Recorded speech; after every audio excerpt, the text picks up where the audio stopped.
Welcome to our usual hovers. I'm Meeka Nomicon, and today I'm playing the game A Trick of the Mind. We're enjoying the Halloween season with our family, watching horror movies and eating candy, when our daughter decides she wants to play a game. Only, her vivid imagination seems far more deadly than we realized.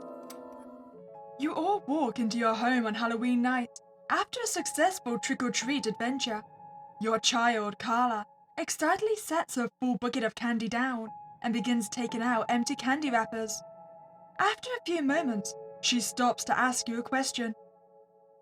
You know what? I think I'm gonna say it. Our child is kind of terrifying.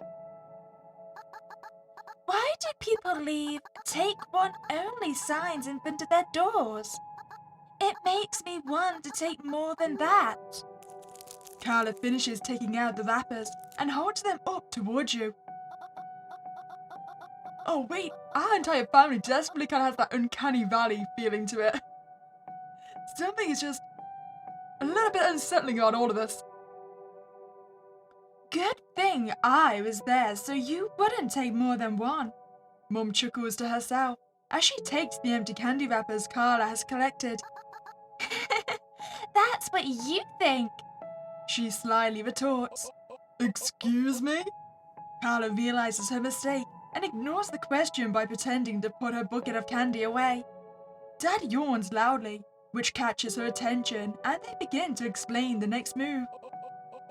Well, after all that walking we did, I think it's time to start getting ready for bed, Cows. What? Carla frowns as you both begin taking off your costumes. Her frown turns into a devious smile as she starts to bargain.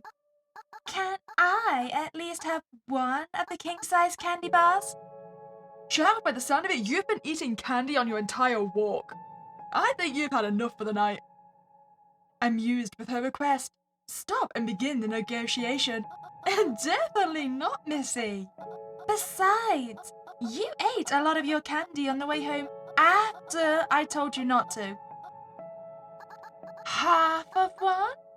Carla widens her eyes to imitate a puppy face, but Mum remains steadfast. No, no king-size candy bars, no regular candy bars, or any candy for the rest of the night. Carla holds her puppy face, and you continue. You'll be able to have more candy tomorrow, okay? At least let me wait until next week to bring you to the dentist. Ew, never mind. Carla stops her puppy face. No dentist for me. Good. Now come on, let's get you changed out of that scary costume. With a sigh of relief, you both begin to head to Carla's room until she stops you. Can we at least do one thing? Please. She asks politely. You stop in your tracks and turn around. What is it, Carls? I know it's late, but can we at least play the game before we go to sleep? Carla refrains from using her puppy face. She sincerely looks at you. Now what is the game? You know what, I'm far too curious, and let's just pretend school isn't happening. We can on one condition. Carla excitedly jumps up and down after your initial agreement. You do the setup and the cleanup. Mum gives Carla a devious smile of her own. Deal, but you have to do... Let me sit up with your eyes closed. Carla smiles widely and gets ready to gather her materials. Is she gonna sneak a candy bar while I've got her eyes closed? Okay. Nothing too messy, please, Carls. Wait, I still don't know what the game is. You close your eyes. Candy wrappers rustle while Carla shuffles around. She 100% just stole a candy bar. Dad begins humming a tune to himself. After a brief moment, Carla can't be heard moving, but a gust of the wind brushes against their faces. Unsure of what's happening, Dad asks, Did you just open the window? No. Keep your eyes closed until I say it's okay to open them, please. Carla insists. Do you know what? I would absolutely be squinting right now. I would be peeking. Going against your better judgment, you both keep your eyes shut. You both take a deep breath and begin smelling food? Specifically popcorn and churros. The scent is surprising, but since nothing is burning, you trust Carla with the setup. Oh, I'm beginning to think that was a mistake. Oh, has she somehow took us to a carnival? Dad continues to hum his tune, patiently waiting for Carla to finish. Music similar to his hum catches his ears. To double check, he stops and realizes that there is music playing in the background. Carla finally breaks her silence. Okay, you can open your eyes now. Nervously, you open your eyes and find that the setup was not what you expected at all. To your shock, you're sitting on a Ferris wheel overlooking a carnival. The sudden change in height frightens you, causing you to hold on to Carla. In a panicked voice, you question her. Carla, what is this? It's great, isn't it? Carla seems oblivious to your distress as you try to comprehend what's going on. The Ferris wheel makes its descent, and you have a moment to take in the sight. Conflicted, you press Carla for answers. I mean, this is amazing. How did you do this?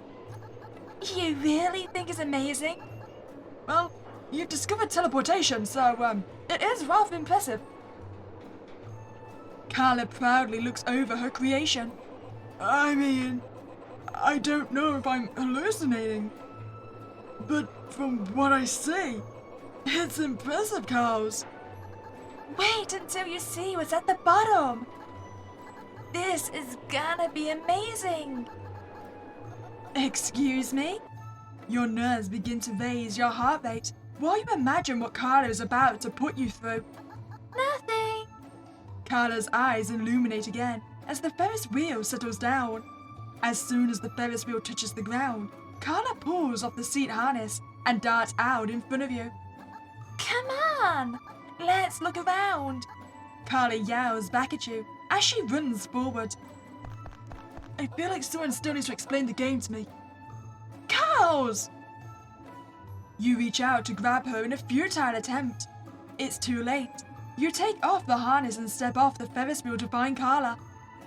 Oh, she's gone. Your first instinct takes you to a food stand with several options. Oddly enough, there is no one available to serve you. Knowing you have to focus on finding Carla, you only have time to look at one cart. What do we reckon? First or second? I'd go for the second one. Heat emanates from the cart, and you pick up the smell of buttered popcorn. You suddenly feel hungry and step closer to the cart. A tub of hot popcorn sits on the counter. This is probably going to be a bad idea, but I am rather hungry, and I am rather partial to popcorn. Sweet and salty, always the best one. You grab some popcorn and begin eating it.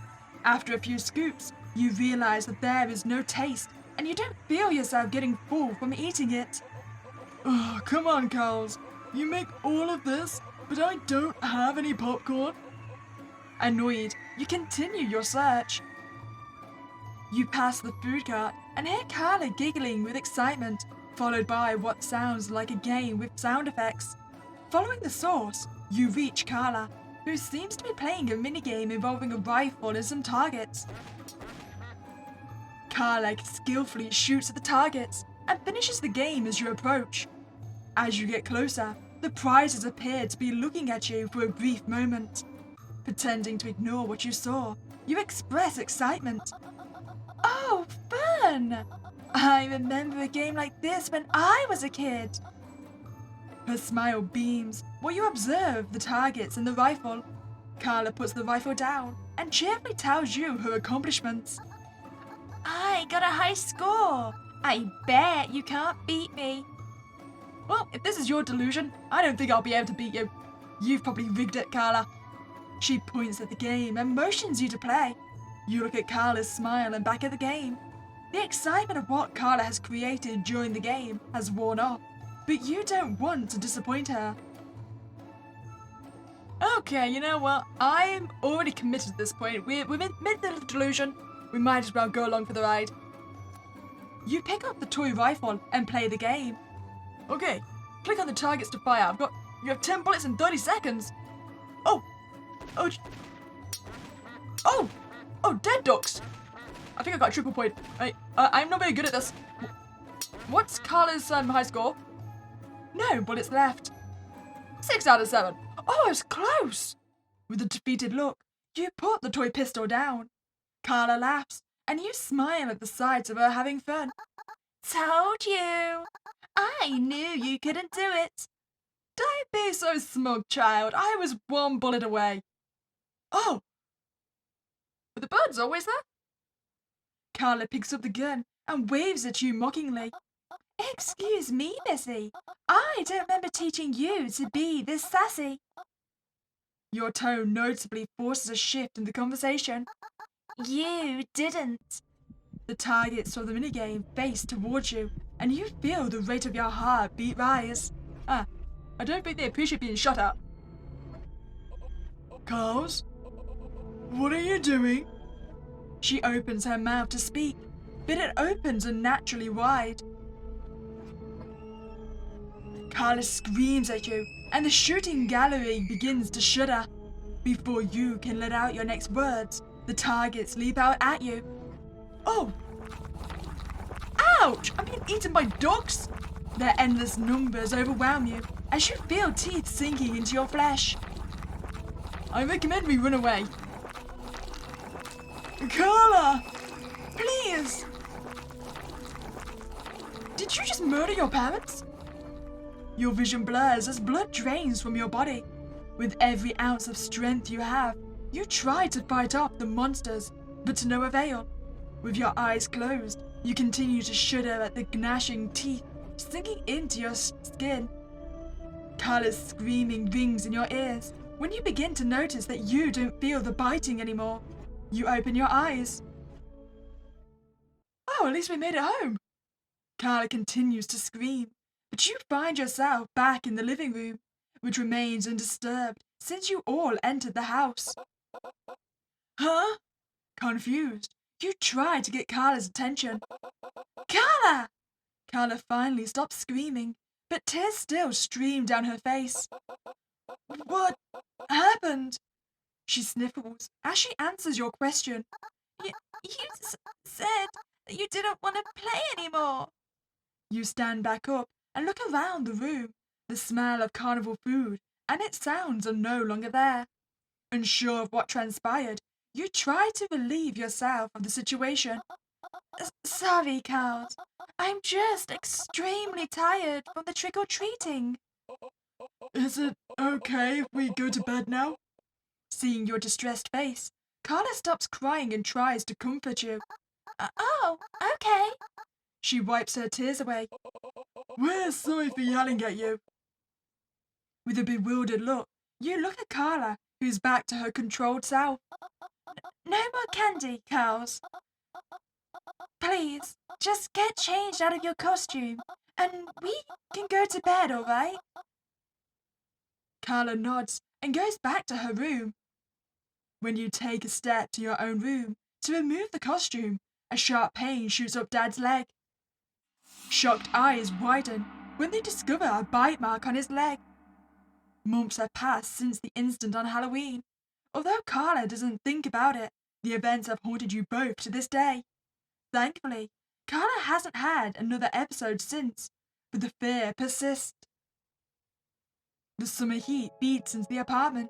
While some chores are finished up, Carla is with some family friends at the pool, and you both decide to seize the moment to catch up on some of the research notes you've gathered in the past months. I say we explore Carla's room, see if she's drawn any pictures or anything of what happened. Oh, nice posters. She's in some good movies. Carla's room always terrifies you. Her sweet personality never made sense with her favourite movie drama to you, but you love her regardless. Also, how young is our child? I mean, she seemed like 6 or something. These are some intense movies for a 6-year-old. Oh, she's even got a Ouija board. I'm telling you now, she's probably used that. Your trip here isn't for nostalgia's sake. You're searching for any out of the ordinary clues, so you start looking. Okay. Well, the most obvious place is under the bed, so we're going to check the nightstand. Carla's nightstand has nothing of interest. Onto the bookshelf. Ah, well at least our Jigsaw's here. I'm pretty sure the puppet's named Billy, right? The bookshelves are littered with horror movie merchandise that you forgot purchasing for her. A suspicious notebook catches your eye. Well, she might be mad at us for doing this, but read the notebook. The notebook doesn't have any notes, but drawings. There are many references to monsters in movies that you're familiar with. Amazed with Carla's artistic talent, you aren't surprised that she managed to create a world of her own before. However, there are monsters that you don't recognize. Now, under the bed? Under her bed are remnants of her old toys and books, before she found her love for horror. Colourful books and soft duck plushies remind you of the carnival instant, compelling you to pull away from the bed. Oddly enough, you're happy that Carla is in the phase she's in now. Okay, there wasn't really anything for us to find in her. Once in the living room, the clues repeat the same idea that's been circulating for the past few weeks. Carla is getting possessed by something. Whether it's a demon or a monster, it's not clear. Or she just has a similar power to the kid from, I think it's While I Sleep or Before I Sleep or something. Maybe it's Before I Wake. It's the one where he just dreams and whatever he dreams manifests into reality. Maybe she's got a similar power to that, only it's her fantasies that come to life. Yet, the urge to act on this conclusion is stopped when Carla enters the room. I'm home. She begins to bombard you with hugs and tells you about her visit to the pool. You totally missed it. I got to the edge of the diving board and everyone was cheering me on. Oh, really? Your voices are obviously distracted, but Carla moves on with her tale. It was pretty scary. I kept thinking about that movie with the shark, but it didn't make sense because everyone's already in the pool and no one was panicking. Carla notices your preoccupied look. Are you two okay? Yeah, we're good, keep going. Thrilled at the interest in her, Carla continues to speak, but her words fade away. A demon? She can't be. Carla may be a bit mischievous, but she wouldn't hurt anyone, right? Well, apart from Dad's leg, it seems. The pain in Dad's leg has subsided, and the scar has disappeared, but it feels off. Carla recounts her time at the pool, but her words continue to pass by. After a few moments, Carla finishes her story. Then I was like, dun dun, dun dun. Then I jumped out of the water and tackled them. I take it you're a fan of Jaws as well, then? Carla stops for a moment and observes her glazed look in your eyes. I think we should play something together. You look like you need it. Before you say anything, Carla's disturbed look stops you from giving her your answers. You look at each other as you rationalize your decision internally. Maybe that was a one-time thing. It hasn't happened at school. It probably won't happen here again. These questions raise your confidence as you look at each other and give Carla your answer. Yeah, let's do that. I recommend we just this time don't close our eyes. I need a break anyway. Great! I'll get everything ready. Carla runs for her room and closes the door. Get what ready? Minutes pass and you begin to wonder what Carla had to collect to declare the game as ready. You're troubled by the idea and head for her room to check on her. Oh, let me guess. It's not going to be her room anymore. No response. Knock again. Carls? You both push your ears to the door, bothered by the lack of acknowledgement. You search for any signs or sounds from the other side, but get nothing in return.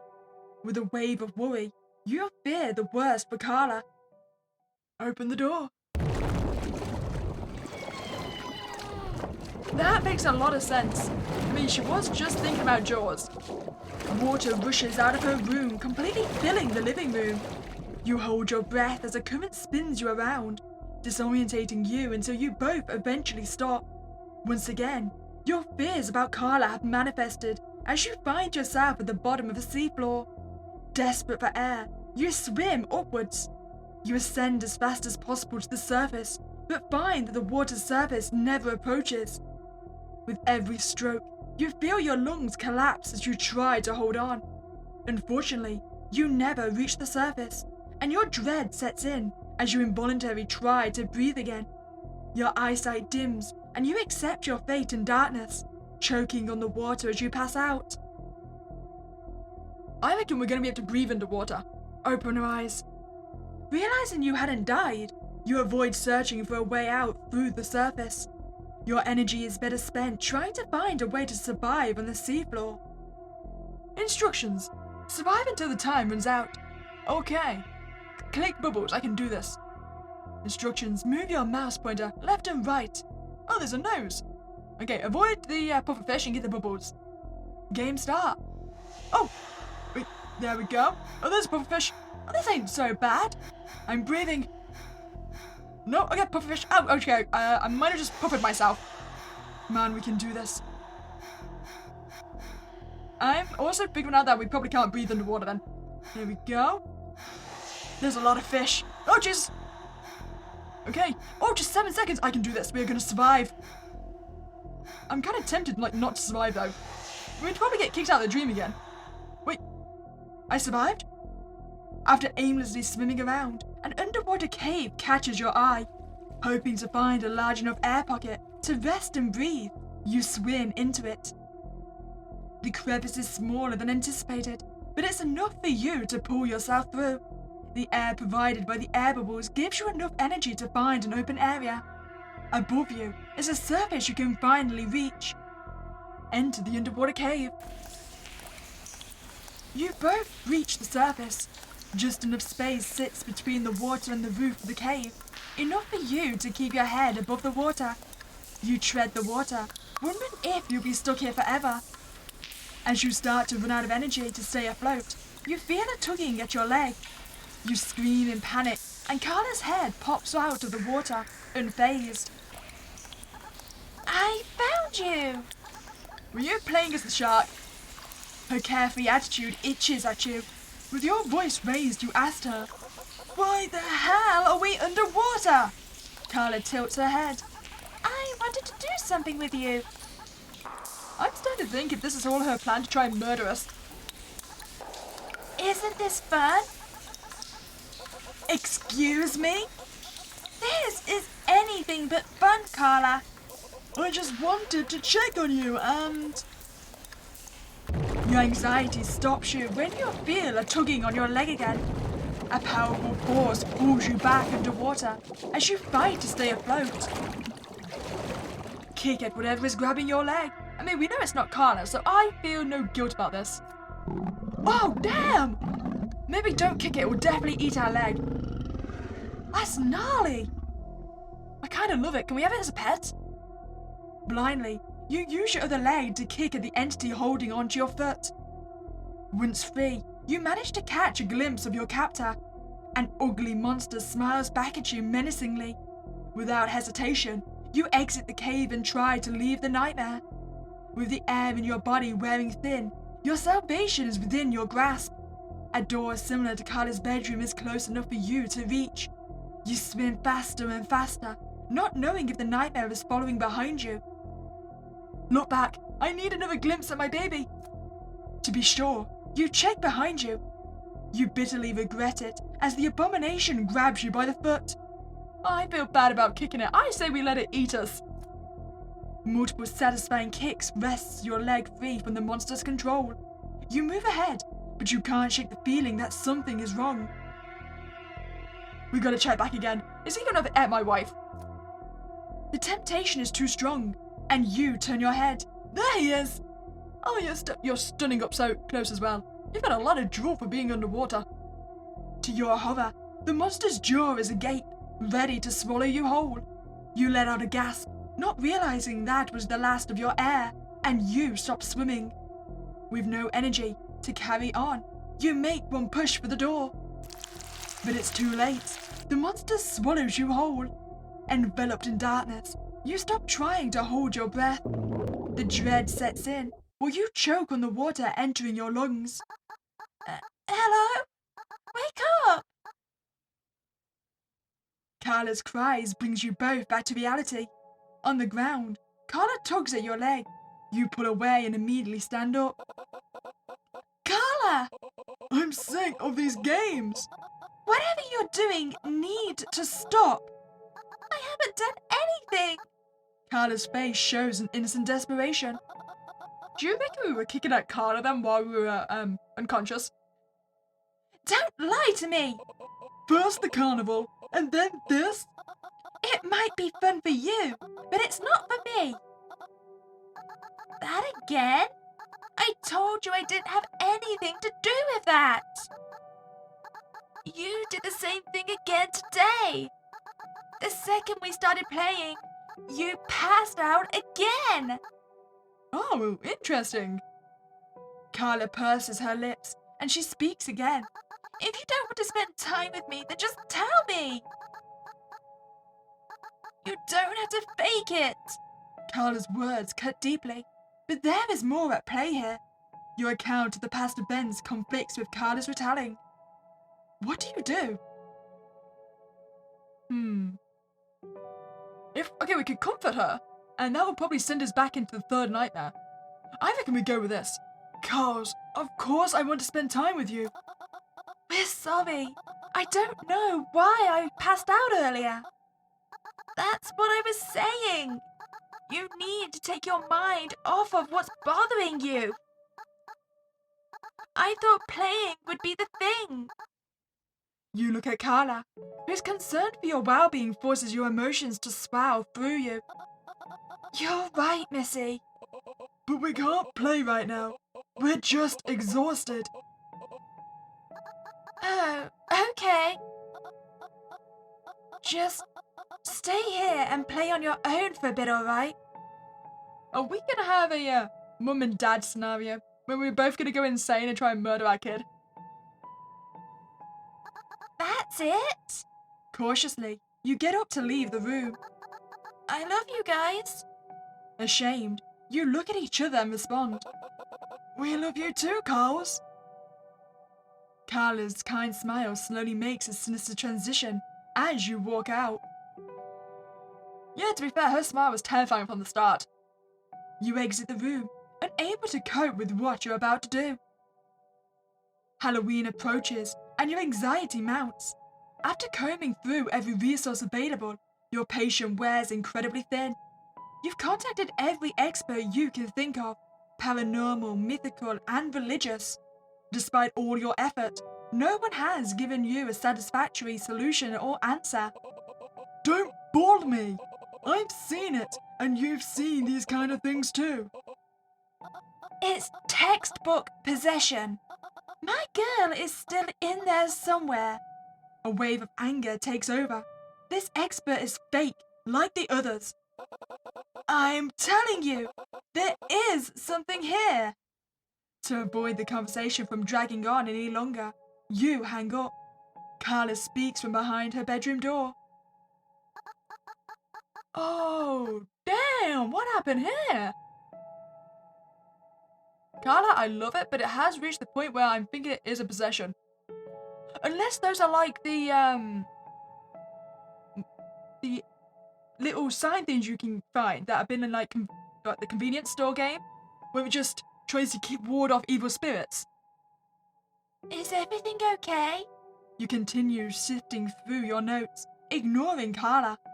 Carla ruffles around in her room before she speaks again. I'm hungry. You know what? I won't be mean to her. In this time, respond. I'll get to you when I can. Just hang in there, alright? Wait, can't we at least give her like a bag of crisps or something? I feel bad now. Sure. I'll just wait here. Not like I can go anywhere. Excuse me, Missy? I'm trying to save you. Huh? I'm not even sure if you're you right now. Carla laughs, making you uneasy as you start to put your papers down. Even after all those stupid tests we did, you still don't believe me. There was something wrong with them. Exasperated, Carla lets out a sigh. What's wrong with you? You'll get fed, and that'll be that. Wait here. Through great effort and care, you still prepare Carla a meal with love. A plate of body part-shaped chicken nuggets you made yourself, along with a slice of cherry pie with a blood-red sauce oozing out of the filling. You chuckle to yourself, knowing you did this hoping that Carla, wherever she is, will appreciate this meal. After grabbing the plate, you move towards her door, eyeing the batch you prepared for any monsters in anticipation. Before interacting with the door, you take a moment to look at the numerous runes and religious symbols and wards that you had placed on it.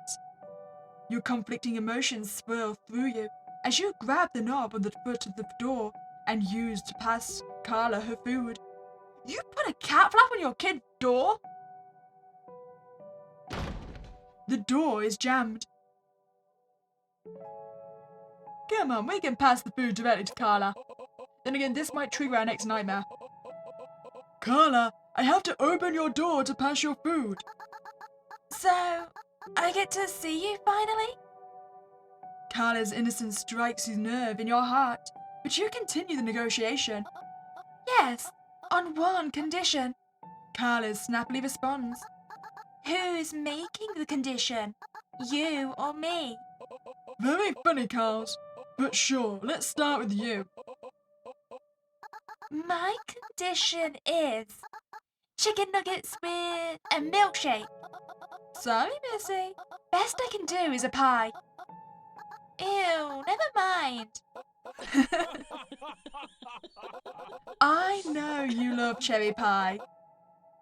Oh, never mind my never mind then. What's your condition then? No games. That's it. Carla hesitates for a moment before answering calmly. Her demeanor has changed. Okay.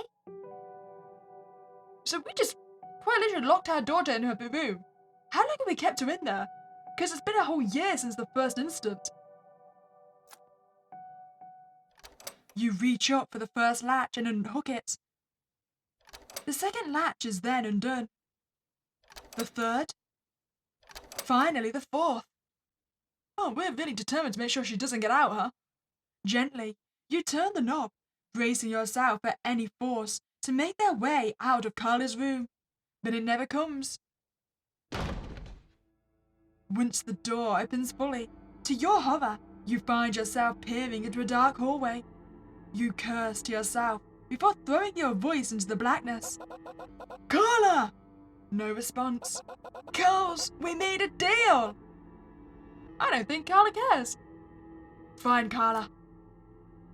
Inside, you are begging for Carla to come out of the dark. However, you know that won't be the case. You cease calling out to Carla and decide the next best step is to traverse the darkness to find her. You grab the bat by the door and tightly grip it, ready to attack anything coming your way. But your daughter. Try not to swing the bat at your daughter. Also, it would be helpful if we had a flashlight. With a controlled breath, you step in and shut the door behind you. You blindly move through the blackness until you stop in front of a dimly lit cell. No Carla. Oh, I guess this is our cell now. The sight of the small cell's condition makes you wince. You look for any clues for Carla's whereabouts in the cell. Honestly, that bucket looks disgusting. What the hell is in it?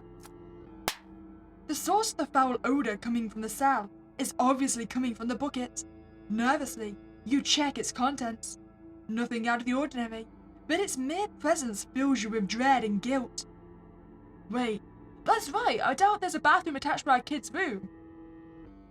We do at least let her out to go to the bathroom, right? The stench of the south stings your nose. Okay, check the shelves. Carla's shelves are full of small straw dolls. At least, what used to be dolls. Their heads have been torn off, and a few of them are beyond repair. One page from her notebook has been torn out. I say check the page. You pick up the page and carefully make out the image in the dark. A poorly drawn image of what looks like a monster and Carla are holding hands. The page falls from your hand, unable to live with the idea that Carla and the monster are now one. Maybe she's made friends with the monster. I mean, I'm down to do that. Oh, she even carved Mummy into the wall. No Daddy, though. A makeshift bed lies on the floor of the cell, barely large enough for Carla to sleep on. You rummage through the sheets for any clue but find nothing. Finish checking the cell. Unsurprisingly, there is nothing in the cell that can conclusively tell you where Carla is. You contemplate where she could be, when a thought jumps into your mind. Carla could be running towards the exit. But would she? You shudder at the idea and hold on to the hope that she may still be in here. Maybe. You know what?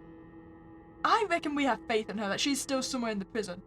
But if she's not, well, she kind of deserves to escape, let's face it. We have not been good parents recently. The prison hallways are as dirty as Carla's cell. Its tight feeling along with the darkness chokes you. One by one, you pass by another empty cell, wondering what could have been held behind the bars. You recall that Carla has manifested and drawn several monsters. Could they be what was hidden here? Oh God, I hope so. The thought stops you in your tracks. No, you can't allow for that attitude from stopping your search for Carla. The end of the hallway leads you to a set of double doors. The doors are an entrance to a courtyard of some sorts. Even in the open, you feel confined.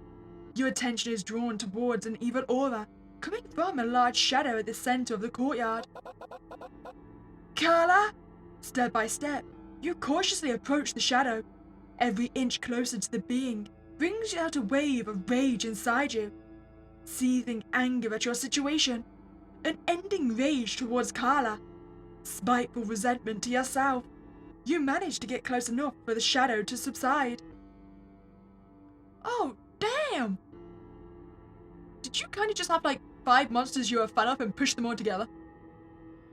A gargantuan monster comforts Carla, who silently watches the floor. Well, we can try and get closer. We might get eaten by the eye. Hi, Carla. Who's your friend? Both the monster and Carla sit still, nearly oblivious to your presence. Carla! Carla's face remains fixed to the floor. You came to play? No. Why did you come? We came because we were worried about you, Carla. You're not worried about me. The monster leaves Carla's side and faces you. Its grotesque features make your skin crawl, but you respond. All of this is for protection. For you it was. I was the one stuck in the room. Because what you're doing is dangerous. Can't you see what this is? What it means? Dangerous. It's just a game. It's a game, and that's all it's been. The monster creeps its way in your direction, causing you to instinctually hold up your bat. That didn't feel like a game, Cars. It felt everything that happened to me. The biting, the drowning. The being eaten alive by a giant snake worm. The monster shifts closer to you. Then why did you play along? We had no choice. The monster is close enough to you to strike. The aura of hatred seeps into your skin. It lifts its tree trunk arms as if it were to crush you in its embrace. You know what? I don't think it's gonna hurt us. Wait, it wants to give us a cuddle, that's all. Potentially. Carla stands up to face you and angrily protests your stance. You chose to lock me up! The monster swings its arms at you, and you deftly step back to avoid the impact. I'm not the one who keeps avoiding the game! The monster swings again, prompting you to hold up your bat. As Carla's anger grows, the monster's aggression increases. Carl, stop! This isn't you! You love horror movies and love playing games. You don't hurt people. Carla evilly smiles at you before the monster strikes again. Having the bat empowers you to act unlike before. No longer outnumbered or in the wrong environment, you feel something you hadn't before. Control.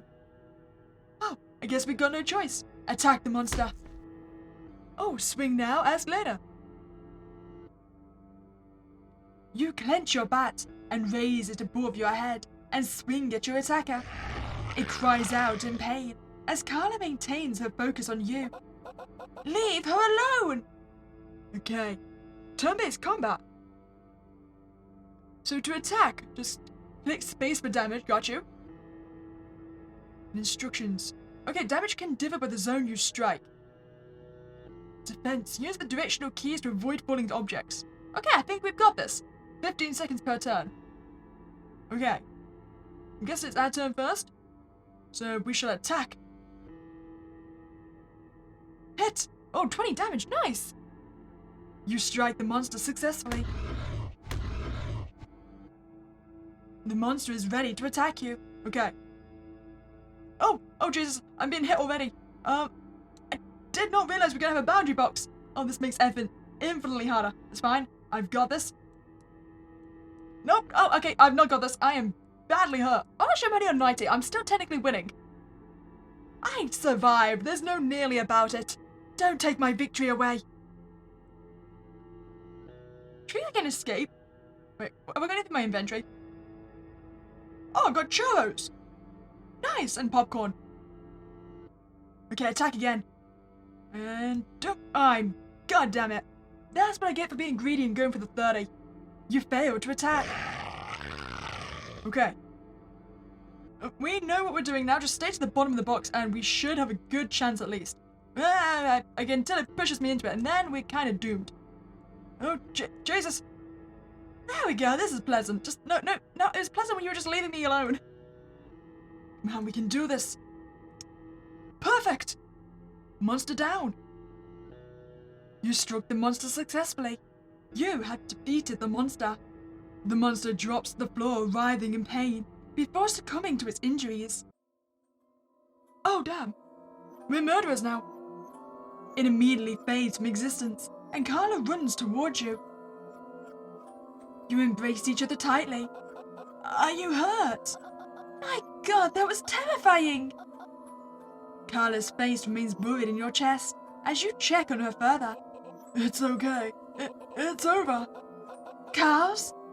Carla looks at you and smiles, but the smile begins to contort her face. She laughs at you, back away, watching her begin to fade away as well. No, Carls! Carls! Your anxiety mounts, and you begin to feel increasing pressure on your throat. Unable to speak, you feel paralyzed, only now noticing a set of hands that have wrapped themselves around your neck. The force increases gradually, while you try to flail yourself free. Keep fighting. With a bat practically useless in this endeavor, you attempt to slip your fingers between the murderer's hands and your neck. You manage to get some space, but your arms are gripped by another force, another set of hands. They pull your arms towards your side, and you feel your consciousness slipping until you can no longer attempt to rip yourself free.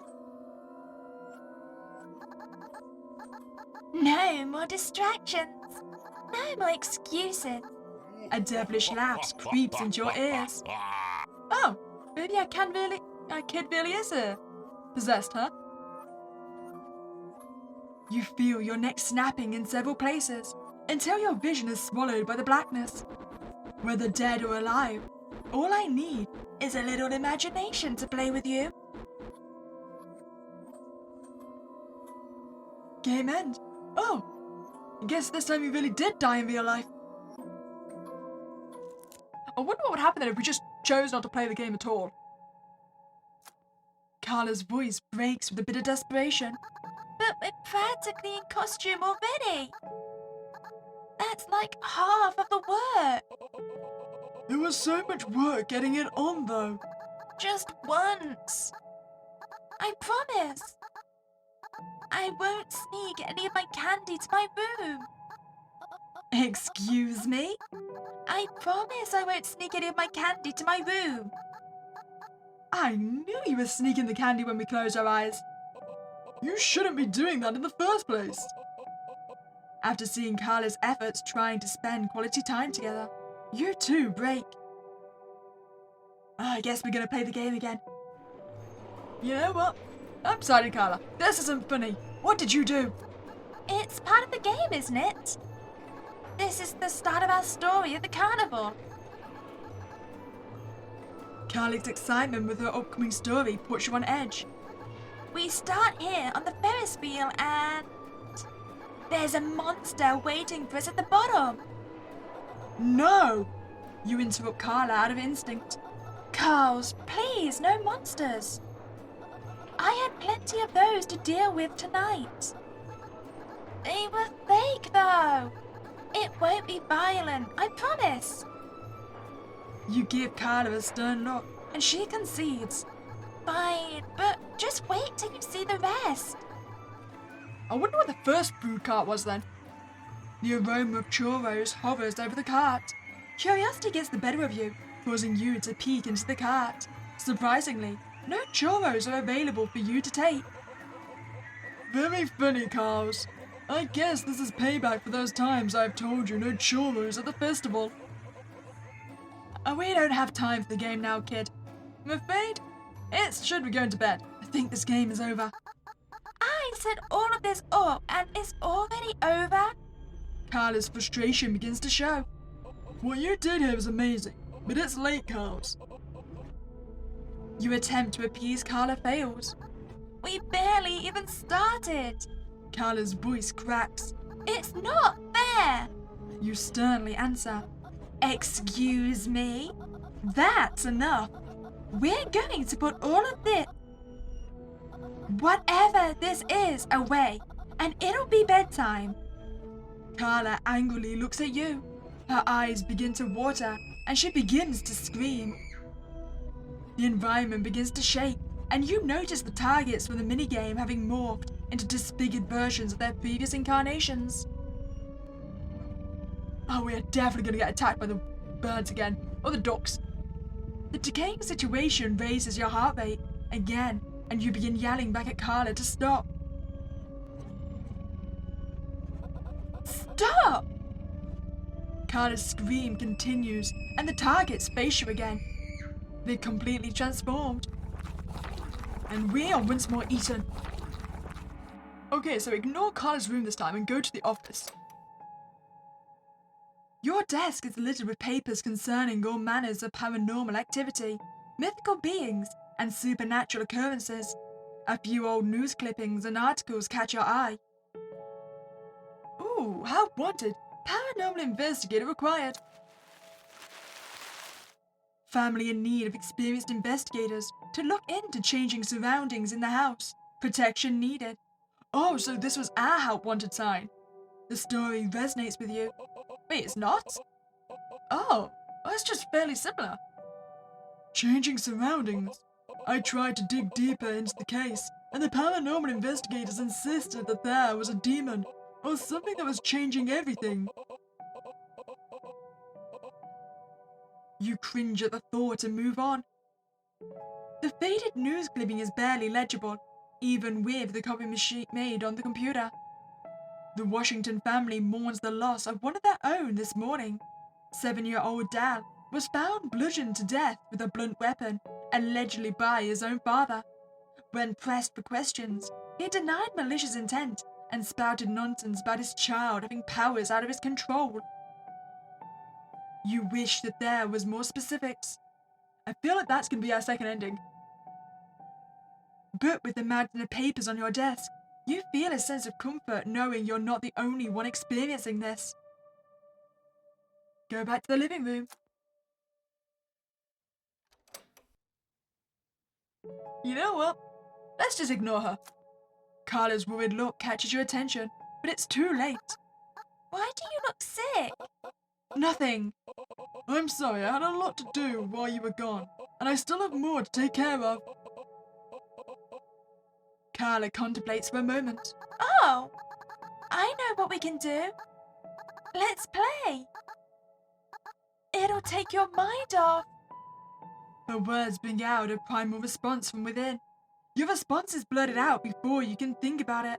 No! Carla is startled by your anguished look. You snap back to reality, finding that your face is nearly 2 inches from hers. She steps back from you, with fear in her eyes. Okay. With her head down, Carla quickly retreats to her room. Wait, Carls! I'm really sorry! Your apology falls on deaf ears, and Carla swiftly retreats to her room. After a few minutes, you decide what to say and head to Carla's room. Okay, we can make it this time.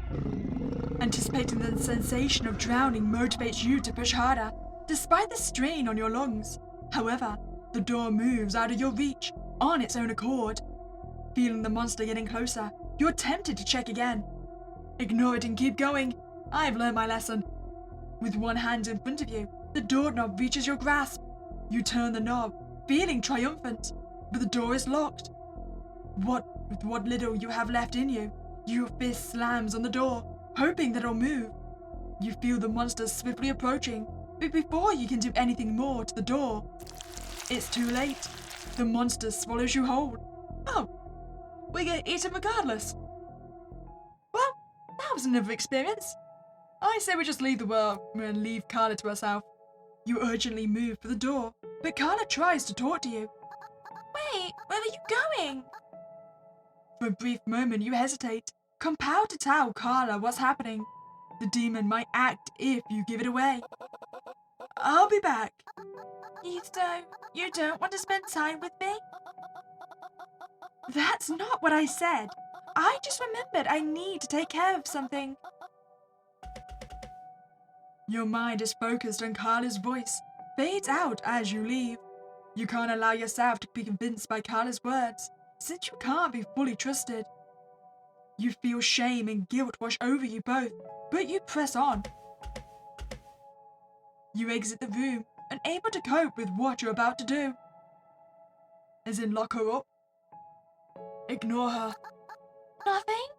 Really? Your attempts to block out Carla are proving difficult, but you continue reading through an interesting article. The article recounts a story about a child who murdered their family single-handedly. Allegedly, the child had shown no symptoms of possession until the very last moment. Their true colors were shown once their guards were down, and they had shown vulnerability towards the child. You glance at Carla's door, unsure whether you feel disgust or pity for the entity inside that room. Please? I'm getting hungry. The vagueness of the story you recounted causes you to doubt its legitimacy after hearing Carla's voice. How can a monster beg for food in this moment? Carla has been nothing but compliant through your entire breakdown. That may be because she understands her own situation.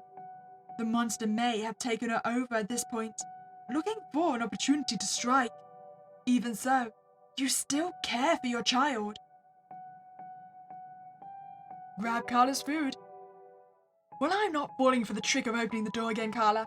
Just pull the knob harder. Both of you tightly grip the knob to the compartment and take a deep breath. With a strong and quick tug, you pull on the handle, hoping to make enough space to pass Carla her food. The door starts to give, which signals you that you're almost there. One more pull and... the knob snaps off the door, causing you to fly backwards into the floor. Carla bouts out in laughter as you pick yourself up. Oh, shut up! Carla continues to laugh. I guess you're not eating today then. The laughter immediately ceases and Carla begs. Wait, please! I'm starving! I won't laugh anymore, I promise! Unwilling to let her starve, you decide to pass the food another way.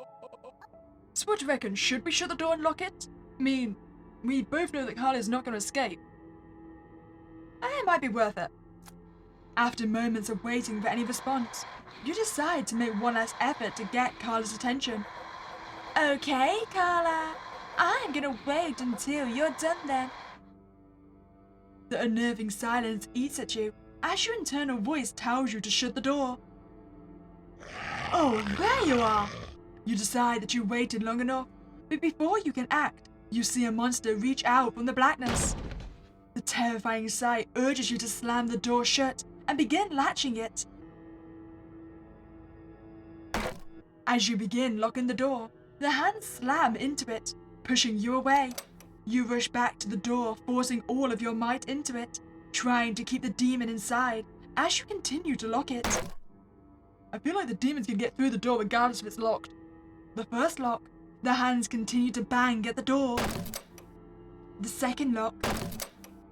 But on the third lock, you feel the door start to give, and you press your feet to the ground, hoping you have enough strength to get the final lock. On the fourth lock, the slamming ceases. You've managed to shut the entity away. For now. Backing away from the door, you grab the bat by the door, ready to strike. Silence. The door bursts open, and the hands successfully grab at you and pull you in. The door slams shut. Behind you, as you get further and further away. You do your best to swing at the hands, but become suffocated by the darkness. You blindly move through the blackness until you stop in front of a dimly lit cell. Oh, so it didn't kill us instantly. Just dragged us into the abyss. I say try heading back to the bedroom door, see if the monster's gone away again. You can't afford to let Carla escape in the state that she's in. As you run back the way you came, you realize the door you entered through isn't there. Doubting your navigation, you try to make your way back to the cell to no avail. Cows? Your cries for help are met with a quiet laughter. Anxiety transforms into panic, and you begin running. The direction is unclear, only until you find something. The unsettling laughter rises until it finds a place in your ears and stays there. Desperately, you start to scream for Carla or anyone. Okay, so I reckon we just let it kill us, right? Take all of the hits? Here. Wait, you see what I mean? It's actually kind of hard to take hits. Come on, hit me! Maybe just stand still. Okay, there. You died it. You have been defeated. I don't think that's technically one of my endings. I think that's just a game over. Okay, the monster's dead. So I'm hoping there should be a different ending then, since we picked all the negative responses to Carla. With a heavy sigh, you drop the bat and look around for Carla. Carla! The defeated monster begins to fade, as well as your surroundings.